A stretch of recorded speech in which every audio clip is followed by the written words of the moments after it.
দেশের মধ্যে এরকম একটি প্রযুক্তির বিষয় তখন ছিল না। বলতে গেলে ইন্টারনেটের পেনিট্রেশনই খুব কম ছিল। মানুষজন ই কমার্স সম্পর্কেই তেমন খুব একটা বেশি জানতো না। সেটা 1999 সালের কথা, যখন আমি পত্রপত্রিকায় কিছু লেখালেখি শুরু হয়েছে। সে সময় দেখতে পাই যে সারা বিশ্বব্যাপী ই কমার্স নামে একটি নতুন বিজনেস আইডিয়া জনপ্রিয় হচ্ছে।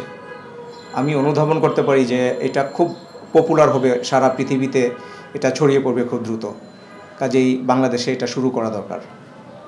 সেই ভাবনা থেকেই ই কমার্স নিয়ে চিন্তা ভাবনা শুরু করি। যখন প্রথম অর্ডার আসে তখন প্রতিক্রিয়াটা আপনার ছিল কেমন? এই 1.5 মাস ছিল অনেক লম্বা, দীর্ঘ সময়, 1.5 যুগের মতন মনে হয়েছে। প্রতিদিন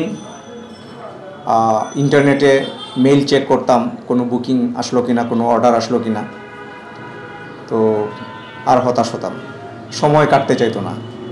মাঝে মাঝে নিজের কাজের উপর প্রশ্ন জাগতো যে আমি কি ভুল করলাম। কিন্তু 1.5 মাস পরে যখন 22শে ফেব্রুয়ারি প্রথম অর্ডারটা আসে, তখন অনাবিল আনন্দ, একটা অনির্বচনীয় একটা আনন্দ আমাকে দেয়, এবং এটা আমাকে প্রচণ্ড আলোড়িত করে, এবং মনে হয়েছে যে আমি ভুল করিনি, আমি সঠিক পথে আছি। কি কি পণ্য ছিল আপনার মুন্সিজিতে? আপনার মূলত ছিল গিফট আইটেম, ফুলের তোড়া, হাজির বিরিয়ানি, তারপরে গ্রোসারি, তারপরে মিষ্টি, মরণচাঁদের মিষ্টি ছিল, বার্থডে কেক ছিল, এই টাইপের জিনিস ছিল।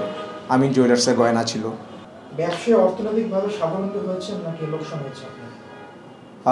স্বাবলম্বী হতে পারি নাই, লোকসান হয়েছে। মুন্সিজি প্রজেক্টে আমার লোকসান হয়েছে, কারণ আমি যখন শুরু করেছিলাম এটা আসলে সময়টা সঠিক ছিল না।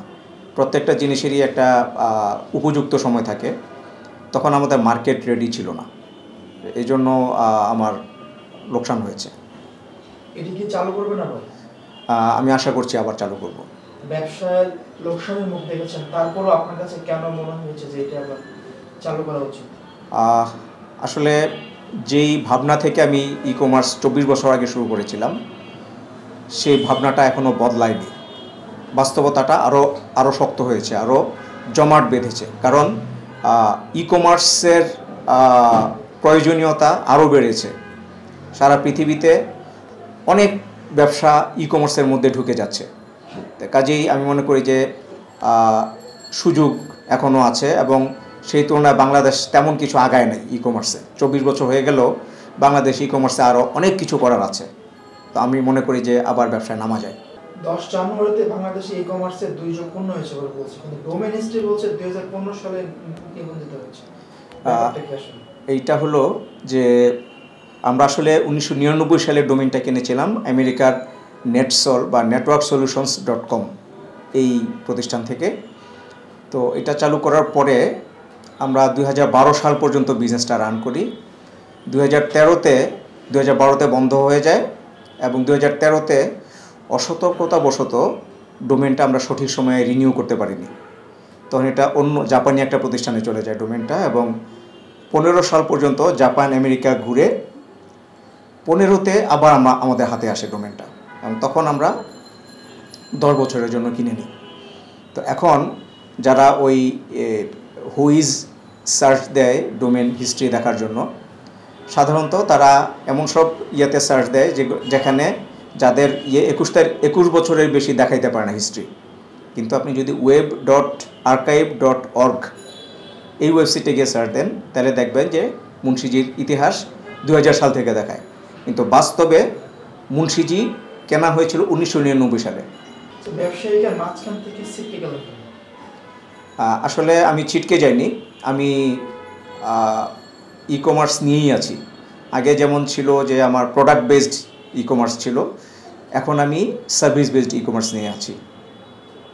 আমি ইন্টারন্যাশনাল বুকিং প্ল্যাটফর্মগুলো যেমন booking.com, এক্সপেডিয়া, এয়ারবিএনবি, মেক মাই ট্রিপ, সি ট্রিপ, এই 5টা প্ল্যাটফর্মের লোকাল এজেন্ট হিসেবে কাজ করছি, এবং ট্যুরিস্ট স্ট্যান্ডার্ড হোটেলগুলোকে ইন্টারন্যাশনাল প্ল্যাটফর্মে কানেক্ট করে দিচ্ছি। সো আমি এখনও ই কমার্সে আছি, যদিও একটু আড়ালে। তরুণদের উদ্দেশ্যে আপনার পরামর্শ?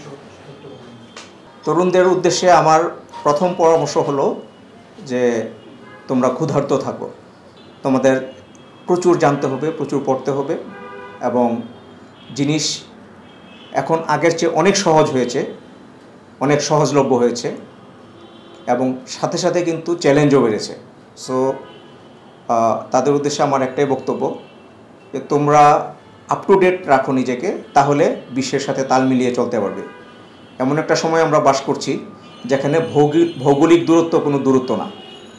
টেকনোলজি যদি জানা থাকে, তুমি বাংলাদেশে অজপাড়া গায়ে বসে পৃথিবীর যে কোনো বড় দেশের বড় কোনো ক্লায়েন্টের কাজ করে দিতে পারো, এবং তা করে তোমার নিজের অর্থনৈতিক উন্নতি করতে পারো, তোমার দেশের জন্য বৈদেশিক মুদ্রা বয়ে নিয়ে আসতে পারো। সো আপ টু ডেট থাকতে হবে, ক্ষুধা থাকতে হবে। দেশে অনেকগুলো ই-কমার্স সাইট আছে, এইগুলো ছেড়ে আপনার কাছে ক্লায়েন্ট কেন আসবে? আমি এখন যেই বিষয়টা নিয়ে কাজ করছি সেটা বাংলাদেশে অন্য কেউ করছে বলে আমার জানা নাই, করলেও তারা সীমিত পরিসরে করছে। আমি মূলত হোটেল বুকিং প্ল্যাটফর্ম নিয়ে কাজ করছি এখন। তো হোটেল বুকিং প্ল্যাটফর্মটা আপনি জানেন যে বাংলাদেশে অর্গানাইজড না। বাংলাদেশে এয়ার টিকিট খুব অর্গানাইজড। আপনার যদি টাকা থাকে 2 কোটি 3 কোটি টাকা থাকে, আপনি রাতারাতি গিয়ে এয়ার টিকিটের ব্যবসা শুরু করতে পারবেন। আপনি টাকা ঢালবেন, সাথে সাথে পাসওয়ার্ড পাবেন, সাথে সাথে আপনি বিজনেস শুরু করতে পারবেন। বাট আপনি যদি হোটেল বুকিংয়ের বিজনেস করতে চান, সেটা কিন্তু অর্গানাইজড না। আপনাকে জনে জনে প্রত্যেকটা হোটেলে যেতে হবে, তাদেরকে কনভিন্স করতে হবে, তাদের সাথে কন্ট্রাক্ট সাইন করতে হবে, তারপর তাদের ইনফরমেশন আপনার ওয়েবসাইটে আপলোড করতে হবে, দেন আপনি তাকে বিজনেসের লাইনে নিয়ে আসতে পারবেন। তো আমি মনে করি যে বাংলাদেশের সবচেয়ে বড় হোটেল বুকিং প্ল্যাটফর্ম এখন আমারটা, এবং হোটেল নিয়ে যদি কেউ কাজ করতে চায় তাহলে আমার কাছে আসতেই হবে। এই যে দীর্ঘ 2 যুগের পর খুব কঠিন ছিল, এটা নিয়ে আপনার ভবিষ্যৎ পরিকল্পনা কি? এটা নিয়ে আমি চাই যে বাংলাদেশে যেহেতু আমি রাস্তা দেখিয়েছি, যদিও আমার প্রথম প্রজেক্টে আমি সফল হইনি, কিন্তু আমাদের এই ব্যর্থতার উপর দাঁড়িয়েই কিন্তু বাংলাদেশ এখন 3000-এর উপরে ই-কমার্স কোম্পানি কাজ করছে। প্রায় ফেসবুকের লক্ষাধিক পেজে ছোট ছোট উদ্যোক্তারা, বিশেষ করে নারীরা, মেয়েরা কাজ করছে। তো আমি চাই বাংলাদেশে ই-কমার্সে আরও ভালো করুক, এবং সঠিক ই-কমার্স। ইতিমধ্যে আমরা দেখেছি গত 2-3 বছরে অনেকগুলো দুর্ঘটনা ঘটেছে বাংলাদেশে ই-কমার্সের বাজারে। অনেক স্প্যাম হয়েছে, স্ক্যামিং হয়েছে। এগুলো আসলে মূলত ই-কমার্স না। প্রকৃত ই-কমার্স বাংলাদেশে আরও গতিশীল হবে, এবং গতিশীল হলে যারা প্রকৃত ব্যবসায়ী আছে তারা নিজেরাও উপকৃত হবে এবং ভোক্তা সমাজও উপকৃত হবে। আমি চাই বাংলাদেশে এই ভোক্তা সমাজ উপকৃত হতে পারে এবং কম দামে সঠিক পণ্যটা, সার্ভিসটা তারা পেতে পারে, যেটা ই-কমার্সের মূল থিম। এই জিনিসটা বাংলাদেশে এস্টাবলিশ হোক, এই জিনিসটা আমার চাওয়া। আমরা মাঝে মাঝে দেখি যে অনেক ই-কমার্স সাইট আছে, গ্রাহকের কোটি কোটি টাকা আত্মসাৎ করে নিয়ে যায়। যেখানে অর্থনীতিকে ভূমিকা রাখার কথা সেখানে রাখছে না। সামনের দিকে ই-কমার্সটি অর্থনৈতিক দিকে কতটুকু ভূমিকা রাখবে বলে আপনি মনে করছেন?